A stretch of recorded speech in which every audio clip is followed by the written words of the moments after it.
फैसला आबाद जड़ांवाला रोड पर ट्रैफिक हादसा, दो नौजवान जान बहक, तीसरा शदीद जख्मी। फैसलाबाद जड़ांवाला रोड पर अल शिफा अस्पताल के सामने मोटरसाइकिल डिवाइडर से टकराकर बेकाबू हो गई, जिसके नतीजे में दो नौजवान जान बहक हो गए और एक बच्चा शदीद जख्मी हो गया। रेस्क्यू जराये के मुताबिक हादसा इस वक्त पेश आया जब एक मोटरसाइकिल पर सवार 3 अफराद डिवाइडर से टकराने के बाद सड़क के दूसरी जानब जा गिरे और मुखालिफ सिमत से आने वाली हाईएस वैन की जिद में आ गए।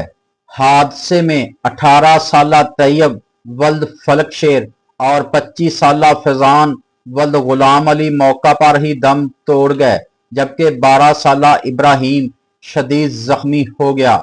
इतला मिलते ही रेस्क्यू 1122 की टीमों ने जाए वकुआ पर पहुंचकर जख्मी बच्चे को अलाइड अस्पताल मुंतकिल किया, जबकि जान बहक होने वाले अफराद की लाशें पुलिस थाना सदर की मौजूदगी में DHQ अस्पताल मुंतकिल कर दी गई हैं। पुलिस ने जरूरी कार्रवाई के बाद तहकीकात का आगाज कर दिया है।